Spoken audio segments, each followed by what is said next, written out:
Welcome everyone to today's webinar. I guess we are waiting for a few more minutes until everyone has joined, but nice to see many people here. We're very excited.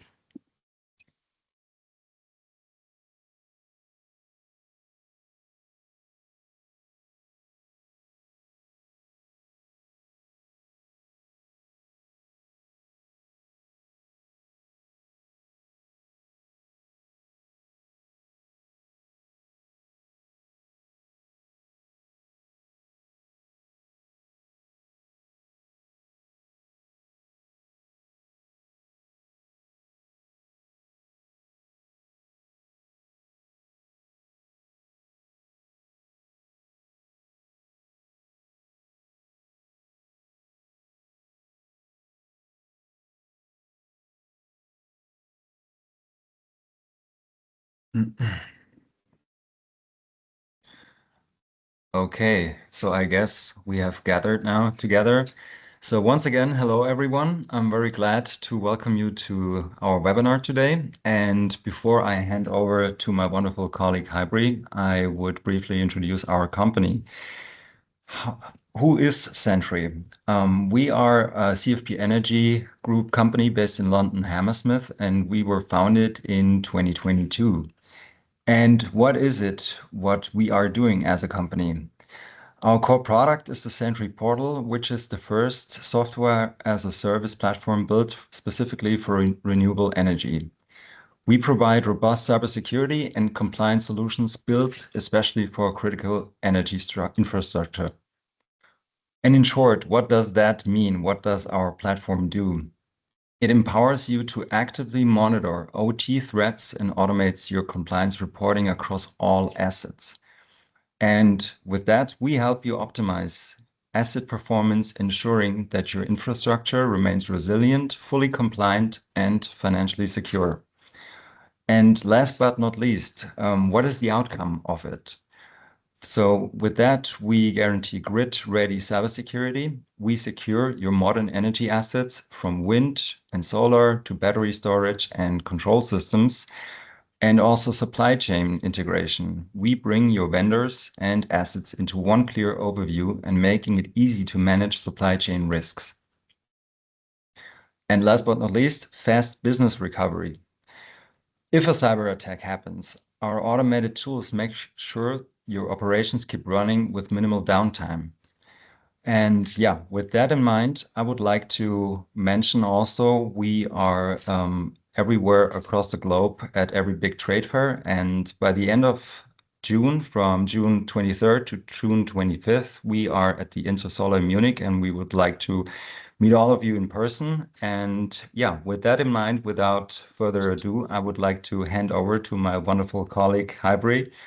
And yeah, thank you for your coming.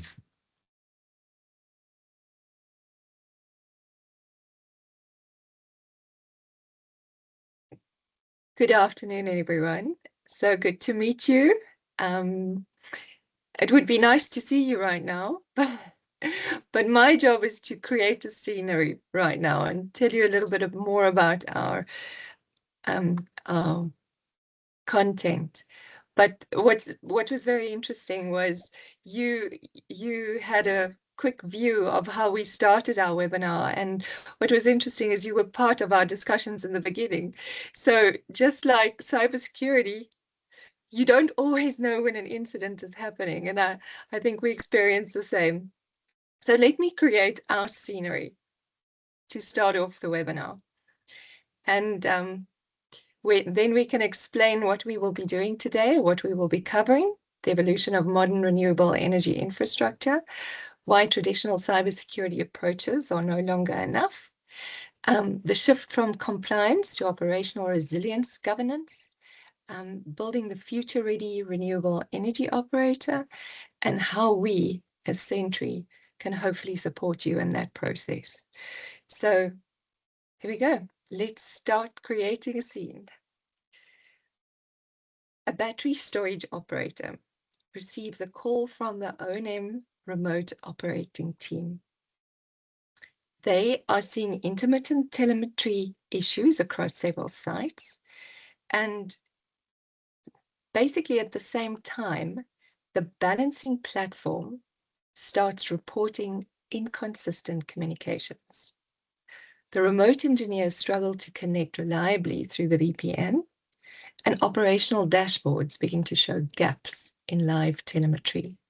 So at first, nobody really worries about this because generation is still running, the sites are technically still online, but within minutes, of course, the organization starts with difficult operational questions. And they ask, is this the telecom provider? Is it the VPN infrastructure? Is it the O&M monitoring the environment? Is it the cloud analytics platform, the operational network itself? And this is where the real operational challenge begins, because engineering thinks IT owns the issue. IT thinks OT owns the issue. OT assumes that the supplier manages it. So at the end of the day, procurement assumes that the supplier relationship was reviewed a year ago.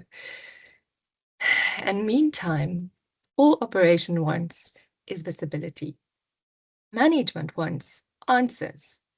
Suppliers are being called, and nobody has a complete operational picture. And this is the moment where many organizations then suddenly realize the problem is no longer cybersecurity. The problem is operational visibility. So when we move on to modern renewable infrastructure, the next slide, one thing makes renewable energy very, very interesting. And that is how rapidly operational complexity is evolving at the moment, and nobody can keep up with it.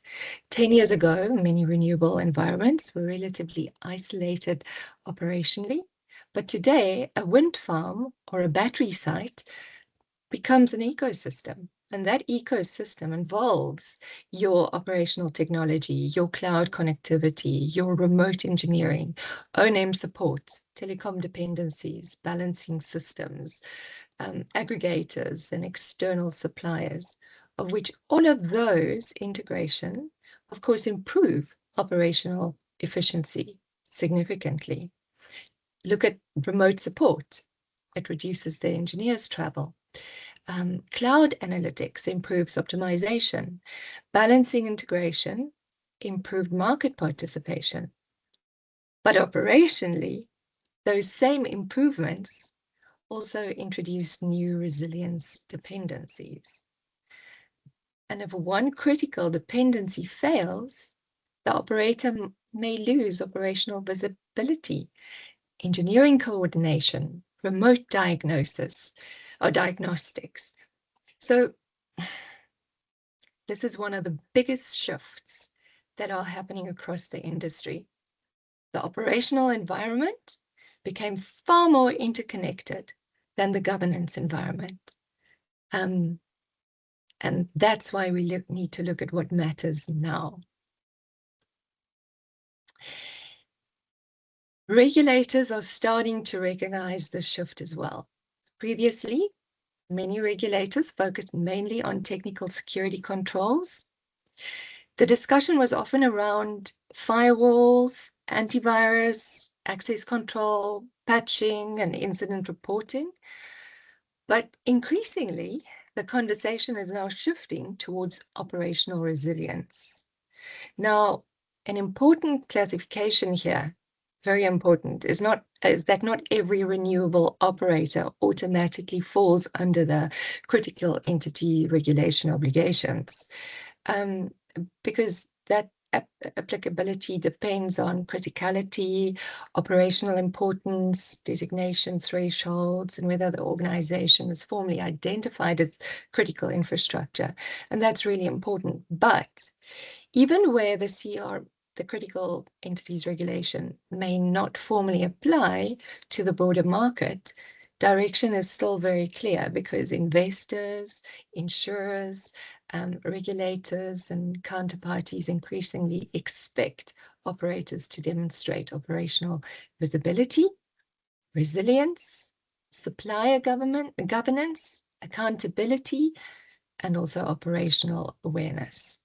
And therefore, the energy environment itself has changed. And that means the expectations placed on operators are changing as well.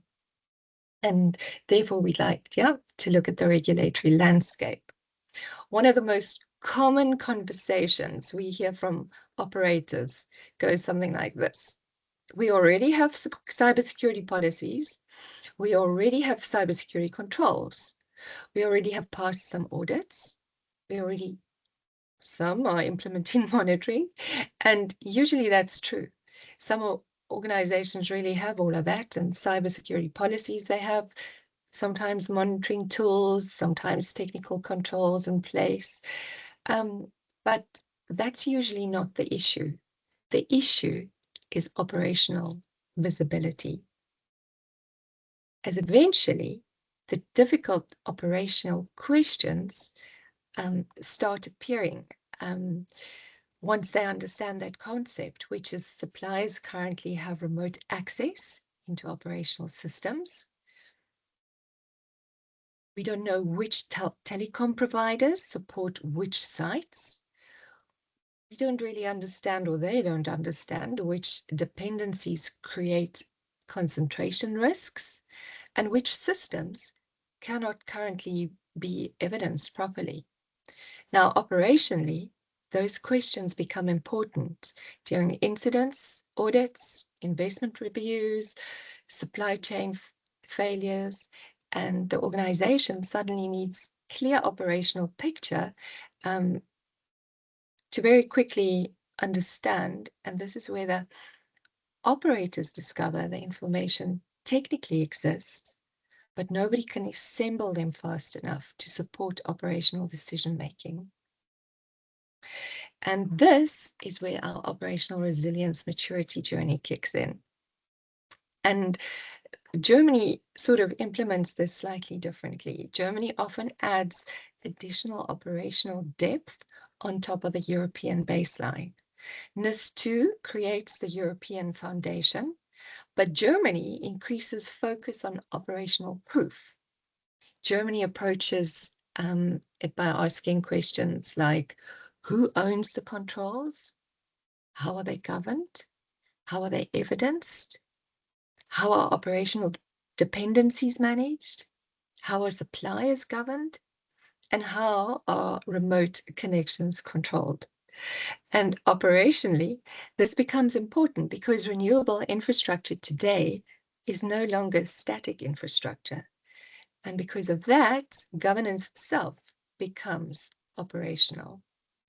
And that is where we move on to the operational resilience maturity journey. Because from compliance to continuous resilience, this is probably one of the biggest operational shifts happening right now. Previously, evidence was often treated as audit paperwork, something assembled maybe once or twice a year. But today, evidence increasingly becomes operational intelligence. Because imagine a regulator or investor ask, can you demonstrate operational resilience across your portfolio? Now imagine trying to answer that across multiple sites, multiple suppliers, multiple O&Ms, different engineering teams, different operational environments, and disconnected data sources. Therefore, operationally, this becomes extremely important during an audit, an incident, a financing review, or an insurance assessment. So the organization suddenly needs accurate operational information and very quickly. And this is where many organizations also discover that ownership is fragmented, visibility is fragmented, supplier governance is fragmented, and evidence is also fragmented. So some information sits with the engineers, Some sits with OT, some with procurement, and some with suppliers, some in spreadsheets, and some in PDFs, and some in email trails. So this is why future-ready operators has to focus on building connected operational visibility. Now we move from traditional governance to operational resilience governance. One area where German expectations often go beyond standard NIS2 interpretations.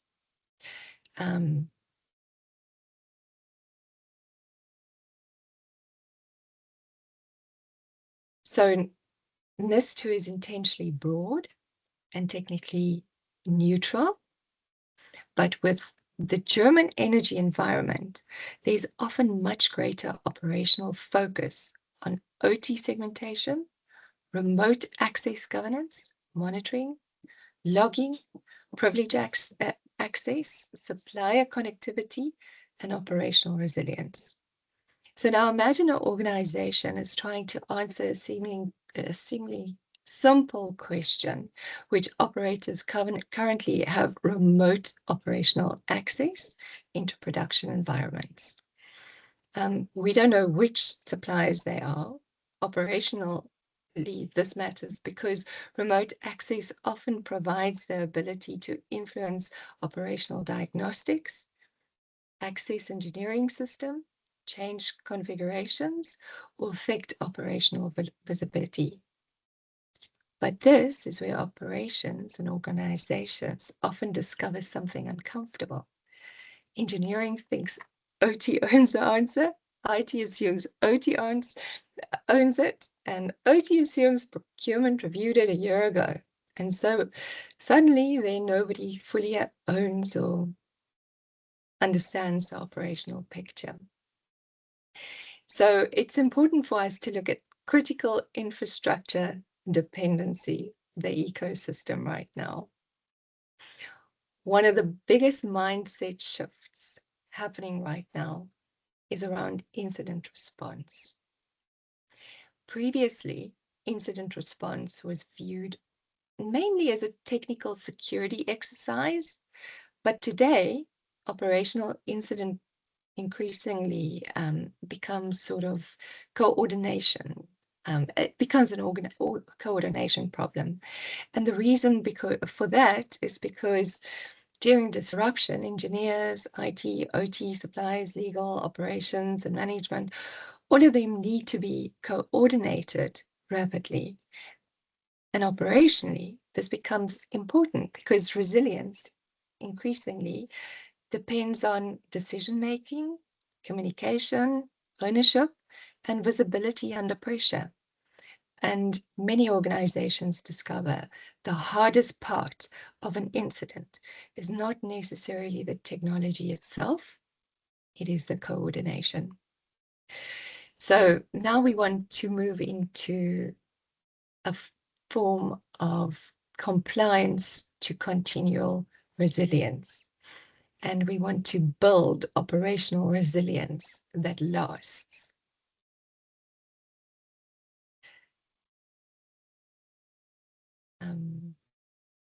There's another slide, building operational resilience that lasts. There we go.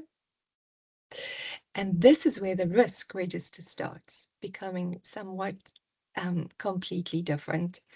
It stops being an audit document and it starts becoming an operational coordination layer.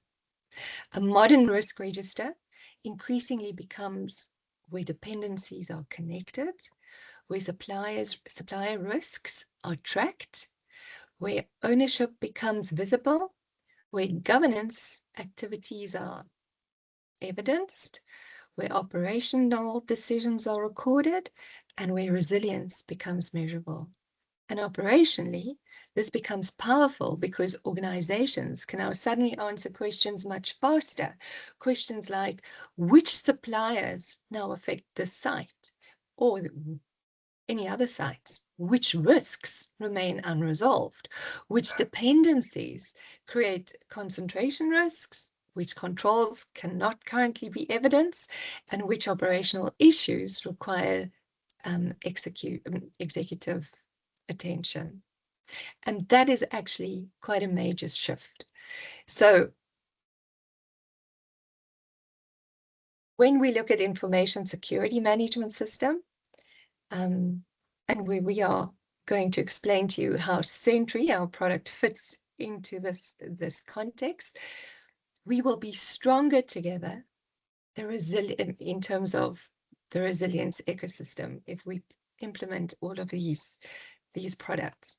And that's why we would like to look at the stronger together and the resilience ecosystem slide.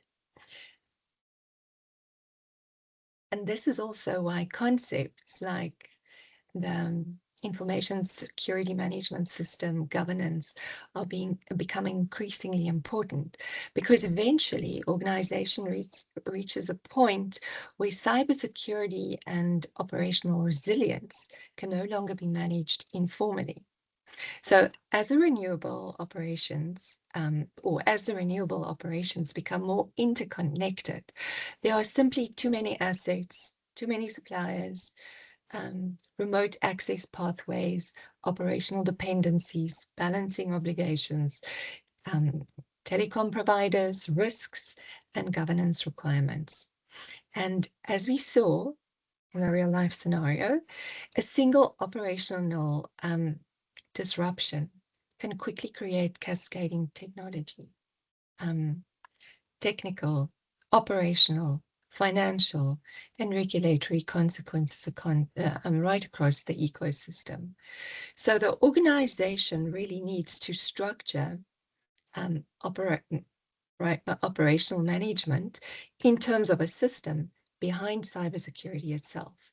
So operationally, this becomes important because the operation in terms of the organization needs a consistent way to assign ownership, to govern suppliers, to track dependencies, manage evidence, escalate incidences, and review controls. And they also need to coordinate operational responses. And demonstrating accountability continuously is super important. So this is increasingly where platforms like Centrii can help support operators operationally, not by replacing technology security controls, but by helping organizations bring governance, operational visibility, evidence management, supplier oversight, and resilience coordination together in more of a structured operational model. So not just technology security, but operational governance across a connected operational ecosystem. So when we look at the risk register slide, and this is really the broader industry transition. This is really the broader industry transition that's happening right now. Many organizations manage cybersecurity through static compliance exercises. I'm sure you know, disconnected spreadsheets, siloed operational teams, fragmented evidence, and a periodic audit preparation. But operational environments have become far more interconnected now and dynamic. And this is why concepts like our risk register are evolving beyond traditional compliance tracking. The risk register increasingly becomes a resilience, intelligence layer across the organization. So a connected operational view that helps operators understand where your assets and your systems are, where the dependencies lies, where the operational risks are, where the vulnerabilities are, where your supplier exposure would be, where incidents and evidence remain, what your controls are that need to be implemented, what the evidence is that needs to be, that's required in terms of those controls, and then the operational accountability altogether. And this is because organizations now need continuous visibility across the ecosystem and not just isolated compliance snapshots. And operationally, this allows different stakeholders to work from one integrated operational view. For example, executive gain strategic oversights, operational teams, they gain operational awareness, security teams, they gain monitoring and risk visibility, suppliers gain clearer accountability, and regulators increasingly expect you to demonstrate evidence and assurance. And importantly, this shift is not only being driven by regulation, it is actually increasingly being driven by investors, by insurers, by counterparties, financing requirements, operational resilience expectations, and critical infrastructure accountability. So because resilience is increasingly becoming part of business resilience itself, and this is also where platforms like Centrii can help the organizations operationally. We don't only simply store the risks or the compliance records, but we also help the operators connect assets, dependencies, risks, evidence, governance activities, and operational actions into a more integrated operational resilience model. And therefore, ultimately, wherever the industry is moving in terms of continuous visibility, operational resilience governance, supplier dependency understanding, evidence readiness, and portfolio level operational awareness, you will be moving with us. Now we need to understand why resilience matters today and tomorrow. The organizations that will succeed in this environment are not necessarily the organizations with the most cybersecurity technology. They are increasingly the organizations that can understand dependencies, that can coordinate suppliers, that can govern operational risks, that can maintain visibility, retain evidence, and demonstrate resilience continuously. So operationally, this becomes important because resilience increasingly depends on how quickly organizations can understand issues, coordinate responses, make decisions, and maintain operational confidence during disruptions. And that is why operational governance is becoming strategically important. So the real challenge today is no longer simply implementing cybersecurity controls. The real challenge is operational visibility, because renewable infrastructure evolved from relatively isolated energy assets into highly interconnected operational ecosystems.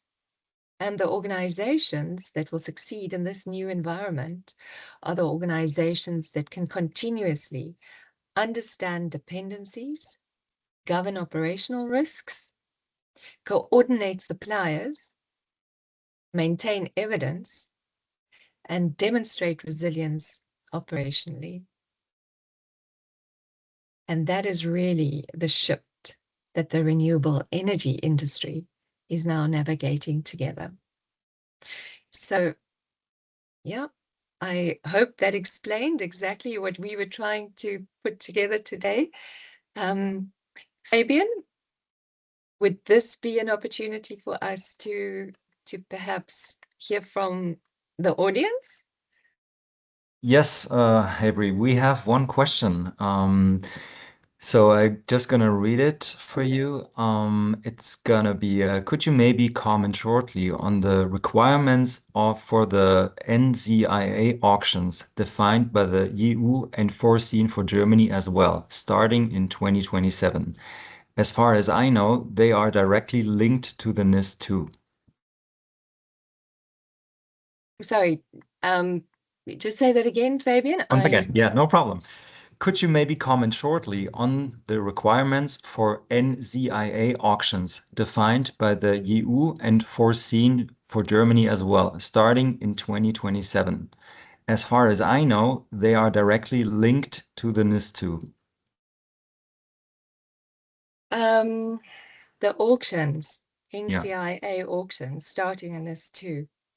Starting in 2027. 27. Yes. Um, are you talking about NATO? This I can't really read out, but I would suggest if we have permission, we can circle No, no, back no, no, no. and We can't do that. Can we get back to this question, if you don't yeah. mind? Yeah. So should I read it Yeah. one more time for you? No, no, no, no, no. Yeah. I Yeah. think let's get back to who asked the question. Let's get back Yes. to the question. I don't think I'm able to really answer this question right now. I'm So gonna shall we answer ask it. Charlie if they've got some more questions for us? Yeah, of course. We had one come in from a private message. Why is Germany viewed differently from the baseline NIS2? Why is Germany viewed differently from baseline NIS2? Okay. Yes. Germany often places stronger operational emphasis on governance, on evidence, on supplier oversight, and they focus on critis. So if we go back to our slide in the beginning, let's go to our regulatory map slide. Do you mind helping us, Sophia?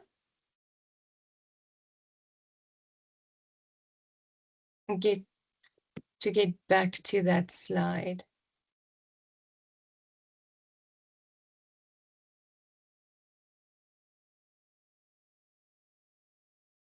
It's right on top. It's, I think, the third or the fourth slide, the regulatory landscape. There we go, critis. So it's the German implementation for critical infrastructure. So what NIS2 does is NIS2 helped with the NIS2 was a directive that was transposed, and then of course you have your German implementation for critical infrastructure and critis, and they then impose additional controls. And we actually do have, as we do an assessment for NIS2, we also have an assessment for the critis controls that we score in terms of a maturity level. So that's just part of the services that we provide. I hope that answers the question.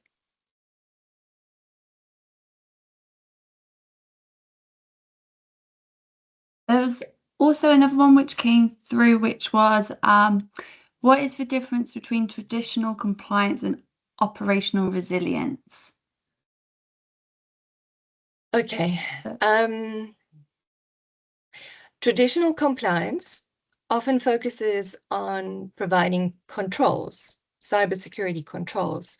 So what we normally do as part of our assessments, the NIS2 or the critis assessments, will take all the cybersecurity controls that need to be implemented in order to prove that the objectives that the law presents get implemented.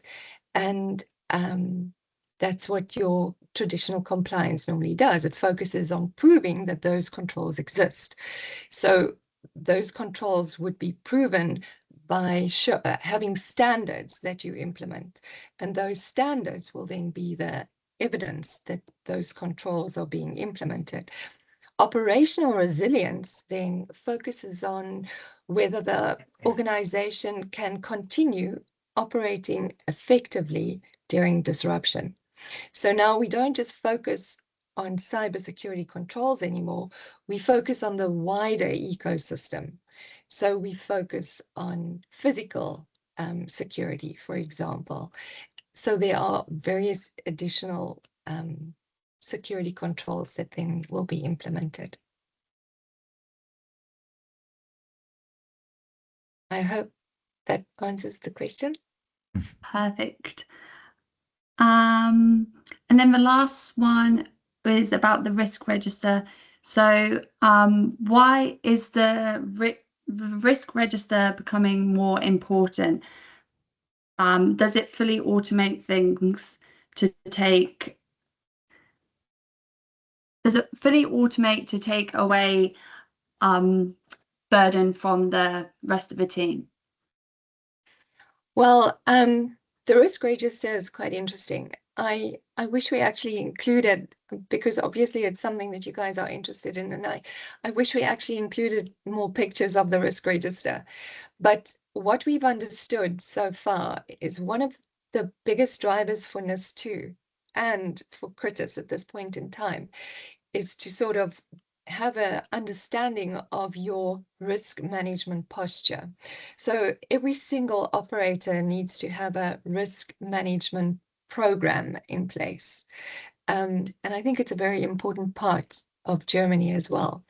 So part of your risk management program is your risk register. And if you don't have all the information into your risk register, you can't sort of give a full picture of your risk position and your risk posture. And that is why we created a risk register. And it's actually an automated risk register that you can maintain. And it feeds from various different registers, like your supply chain register. And then, of course, it works sort of, I should rather say it doesn't work, it sort of scores your position in terms of vulnerabilities, and it identifies the residual risks. And we even have all the IEC components worked into our risk register. So if you normally do an IEC assessment, all of those security level controls, all of that gets fed into the risk register as well. And the risk register now offers a fantastic indication of, you know, if you have to do board level reporting, it feeds that, which is pretty cool. There we go. Perfect. We do have a few more, but I'm very conscious I on can see time. So it's good that you see them. I'm a bit conscious on time, so I don't know if we'd like to get back to the rest of the comments, and you'd like to wrap up now, Fabian? I guess 5 more minutes. Maybe we can have one other question, maybe a short one. Okay, perfect. Yeah. So you're promoting a very mature approach. However, I'm not sure that the target organizations are ready for it yet. Good one. Yeah, well, absolutely. That's why we are there to guide you through the process. And yes, nobody is always ready for it. And the approach that we are taking is based on the Critical Entities Regulation. And next month, I do believe that most energy authorities will appoint and designate all the various critical entities that need to comply with a critical entity regulation.